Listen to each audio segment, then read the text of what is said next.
नमस्कार, मैं हूं आपके साथ मयंक। आज 2 मई है। ईरान से एक अहम खबर आई है, बल्कि एक दुखद खबर आई है। ईरान के जंजन प्रांत में एक धमाका हुआ और इस धमाके में 14 ईरान के सैनिक जो हैं वो शहीद हो गए हैं। ये धमाका कैसे हुआ, हम आपको इसके बारे में बताएंगे। साथ ही ये भी बताएंगे कि अब नया डेवलपमेंट ईरान और अमेरिका की जंग को लेकर क्या है। पहले इस धमाके की बात करते हैं। देखिए, जो जानकारियाँ सामने आ रही हैं कि ईरान के सैनिक जंजन जो इलाका है, प्रांत है, वहाँ पे जो अटैक हुए अमेरिका के और इजराइल के, इस दौरान कई जगह पर क्लस्टर बॉम्ब्स फायर किए गए। देखिए, जो क्लस्टर बॉम्ब्स होते हैं, जब उनको फायर किया जाता है तो उसमें से कई छोटे छोटे, अगर आप सरल शब्दों में समझें तो छोटे छोटे कई बॉम्ब्स निकलते हैं जो उस पूरे इलाके में फैल जाते हैं और वो काफ़ी लंबे समय तक वहाँ रहते हैं। उन्हें सफाई करने का काम बेहद मुश्किल होता है, बेहद पेचीदा होता है। आईआरजीसी के जो जवान थे, ये इसी जो क्लस्टर बॉम्ब से अलग होके जो छोटे छोटे बॉम्ब्स बिखरे हुए थे इलाके में, इसको साफ करने का काम कर रहे थे ताकि कोई आम नागरिक इसका शिकार ना हो। और इस दौरान जो है वो ये हादसा हुआ कि एक क्लस्टर बॉम्ब जो था उसमें धमाका हुआ और 14 ईरान की सेना के जवान, आईआरजीसी के जवान जो हैं वो शहीद हुए हैं। आईआरजीसी की अंसार अल मेहंदी यूनिट की तरफ से जारी बयान में बताया गया है कि बम धमाका अज्ञात गोला बारूद के कारण हुआ, जो युद्ध की वजह से फैल गया था।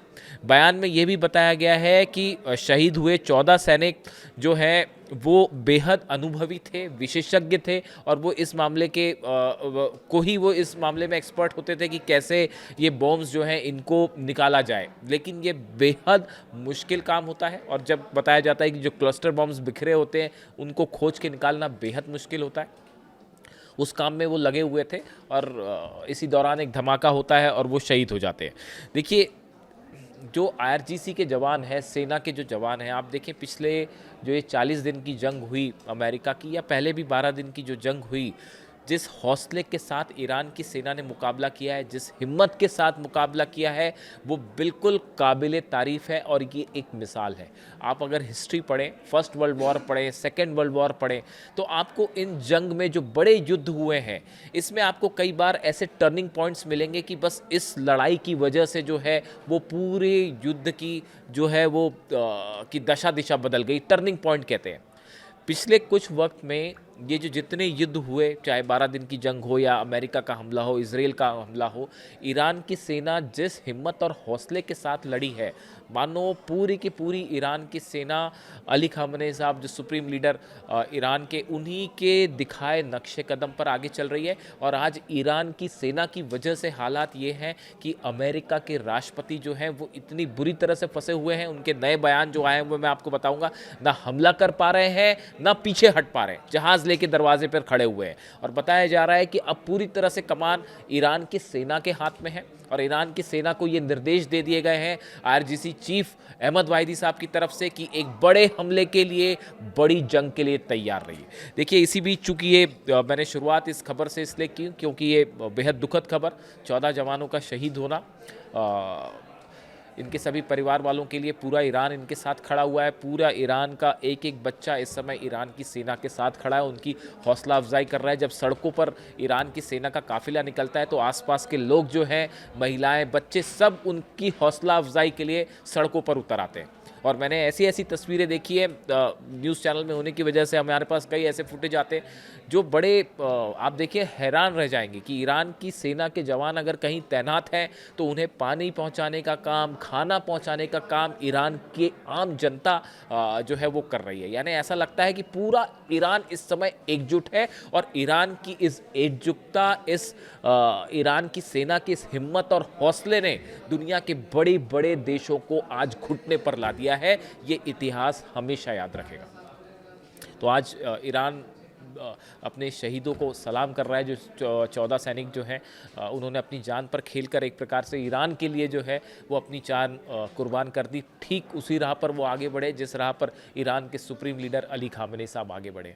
देखिए, अली खामनेई साहब आप जानते ही, उनकी एक इच्छा हमेशा ये रही, मैंने कहीं कन्वर्सेशन में पढ़ा ऐसा कि शायद अली लारीजानी साहब ने ये कहा था कि एक बार अली खामनेई साहब ने उनसे कहा कि जो है मेरी इच्छा है कि अगर मेरी मौत कभी हो तो मैं ईरान के लिए ही शहीद होते हुए जो है वो मौत को गले लगाना चाहता हूँ, मैं अपनी शहादत चाहता हूँ।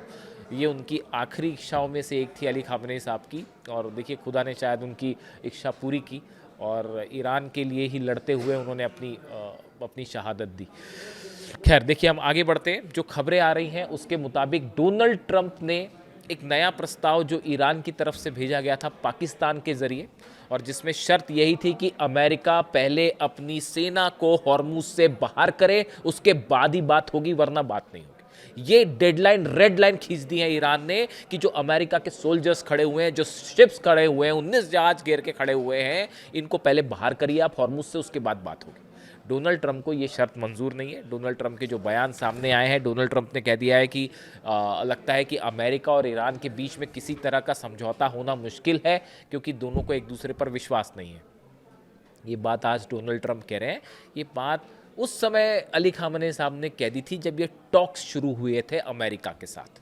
तो अब डोनाल्ड ट्रंप शायद ये कह रहे हैं कि ईरान के साथ समझौता होना बेहद मुश्किल है। ये बात अली खामनेई साहब डे 1 से जानते थे। इसीलिए मैं एक बार फिर रिपीट करता हूँ, मेरे कई दर्शक मुझसे पूछते हैं कि भाई समझौता और इस तरह की बातें क्या डील हो जाएंगी, आप समझौते का सवाल विरोध करने और ना करने का नहीं है। सवाल ये है क्या ईरान देखिए इस जंग में जीता है, अब ये इसमें कोई शक नहीं है। ये डोनाल्ड ट्रंप अपने जहाज़ पीछे क्यों नहीं खींच रहे। आप देखिए जो खबरें आ रही हैं, रूस ने साफ कह दिया है डोनाल्ड ट्रंप को, अमेरिका को, कि हॉर्मुज को लेकर किसी भी समस्या का हल ये हो सकता है, जब तक नहीं हो सकता जब तक आप अपने जहाज़ पीछे नहीं निकालेगी। यही बात चीन ने भी कह दी है। जो चीन का नया बयान आया है उसमें चीन ने ये कह दिया है, साफ ये कह दिया है कि आपने जो ये घेर के खड़े हैं आप ईरान को, हॉर्मुज को पहले इसकी अपनी सेना को पीछे हटाइए, उसके बाद ही हॉर्मुज पर बात होगी। ये बात रूस कह रहा है, ये बात चीन कह रहा है, और यही बात अमेरिका ने कह दी है कि अगर आप किसी भी तरह की बातचीत चाहते हैं पहले जहाज हटाइए। अब डोनाल्ड ट्रंप कहाँ फंस गए, अगर वो जहाज पीछे खींच लेते हैं तो ना तो सत्ता परिवर्तन हो पाया, ना आप ईरान को हरा पाए, ना ईरान का यूरेनियम ले पाए, ना ईरान का परमाणु प्रोग्राम रोक पाए, आपके सारे बेस तो जल ही गए। अरब देश जो है वो आपसे दूर हो रहे हैं, आप पर विश्वास नहीं कर पा रहे हैं। हथियार बेच रहे हैं वो एक अलग बात है, उसकी चर्चा अलग से होगी, फिर डील चल रही है हथियार बेचने की। लेकिन जो बड़े इंटरेस्ट थे वो सब के सब फेल हो गए हैं अमेरिका के, जिस वजह से ईरान पर हमला किया गया था।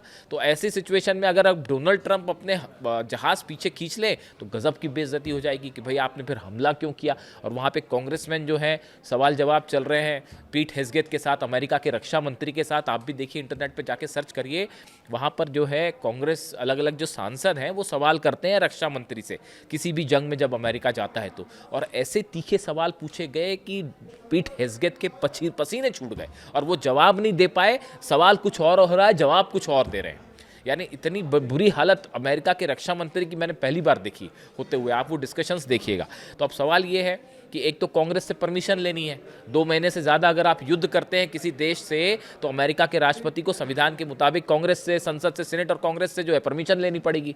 अब अमेरिका ये कह रहा है, पीट हेग्सेथ ये कह रहे हैं कि साहब अभी तो सीज फायर चल रहा है, तो जो पिछले 1 महीने से करीब जो सीज फायर चल रहा है 25 दिन से, इसको उसमें शामिल ना किया जाए, यानी इसको आप उसमें छोड़ दीजिए। तो अब वहाँ एक नया डिस्कशन, यानी एक और तरीका खोज लिया है अमेरिका ने कि कैसे जो है अभी पीछे ना हटना पड़े। क्योंकि अगर कांग्रेस ने परमिशन नहीं दी तो डोनाल्ड ट्रंप को अपनी सेना वापस बुलानी पड़ेगी, और ये अपने आप में एक मतलब हार तो हो ही चुकी है, उसको स्वीकार भी करना पड़ जाएगा और ठप्पा लग जाएगा भाई कि हाँ हार गए। तो अब डोनाल्ड ट्रंप की स्थिति ऐसी है कि ना हमला कर पा रहे हैं, लेकिन हालांकि ईरान की तरफ से जो अलर्ट दिया गया है अपनी सेना को, वो ये मान के चल रहे हैं देखिए कोशिश हो सकती है कि बेहद आनन फानन में एक हमला किया जाए, जिसकी बहुत ज़्यादा चर्चा है डिफेंस सर्कल में। वो ये है कि जो ब्रैड कूपर है और डैन कीन की मुलाकात हुई, सेंटकॉम के चीफ और chief of joint staff America के, इनकी जो मुलाकात हुई इसमें ये कहा गया एक छोटे हमले का प्लान तैयार किया गया। उसके लिए जो मिसाइल्स चाहिए वो मैंने आपको बताया, हाइपरसोनिक मिसाइल्स हैं, डार्क ईगल, उससे हमले करने का प्लान है। ईरान के स्ट्रेटेजिक लोकेशंस पे हमले का प्लान है, एनर्जी सेंटर्स पर हमले का प्लान है।